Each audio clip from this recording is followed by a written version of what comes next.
Here are my favorite herbs and botanicals for managing Crohn's disease. Now, it all depends on what your most unfavorable symptom is with having Crohn's. Obviously, everyone is very different, but for me, it has to be joint pain as well as intestinal cramping, bloating, and diarrhea. So when I'm looking at supplements, herbs, and botanicals, these are the key things that I keep in mind when I'm searching for items that could help with those symptoms. And you know, everybody deals with different symptoms, and so you have to find what's right for you, but hopefully this is a good way to get you started into the world of herbal supplements that can help you manage your IBS, IBD, Crohn's, colitis, all of those. None of this is a substitute for medical advice. This is all based on my own experience, and of course you should consult with your doctor before adding any new botanical or herb to your routine. First up, I have an all-around great herb to add in that I feel like doesn't have very many medication interactions. There's not really any side effects to it, and that is chamomile. Chamomile is really great because what it does is if you have that intestinal cramping, it soothes that and stops that from happening, and it also helps with my bloating. And sometimes when I'm having a Crohn's flare, I notice that my anxiety gets a little bit worse, and so what the chamomile does is it just really relaxes that nervous system. So I definitely recommend it before bed and not in the morning unless you're dealing with bad anxiety in the morning. Chamomile tea is also really budget friendly, so I feel like it's perfect for anyone to add into their routine. Next up is slippery elm. Now you can take it in capsule form, you can get it as a powder and make it into a tea. I've tried all of these forms before and they all work really great. Slippery elm,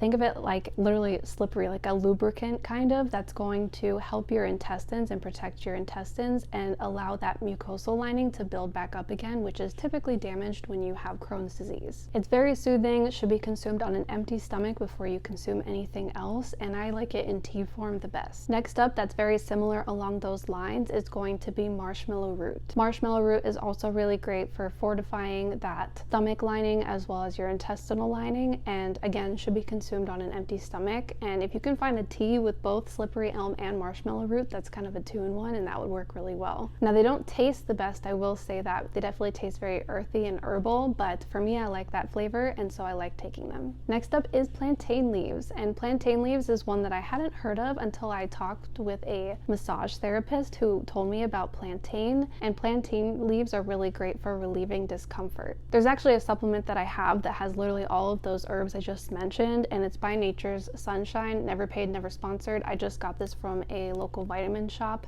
and it has all those ingredients in it, so 3 capsules on an empty stomach does wonders for soothing my stomach and my intestines. I've actually been really liking mullein leaf tea. I've been taking it as a natural expectorant to help with the mucus in my throat and in my chest, but I have found it to be very relaxing for my stomach and intestines as well as my mind. For more discomfort relief, I talk a lot about kratom on my channel. Kratom is really great because it helps a lot with that discomfort, also helps with focus and fatigue for me, so I don't know, that's one of those that you definitely have to be careful mixing with other medications and check with your doctor first before you can consume kratom. And the last one I want to mention is turmeric, and turmeric is best taken consistently long term. However, do not take turmeric close to your iron supplements. I have low iron, so I make sure that if I'm consuming turmeric, it's like an 8-hour window between when I consume my iron pills. And for iron, I just take the beef organs because I have low iron, probably due to having Crohn's, so it has a hard time absorbing in my intestines, and the same thing with vitamin D. So I just make sure that I don't take the turmeric anywhere near the time that I am consuming my iron.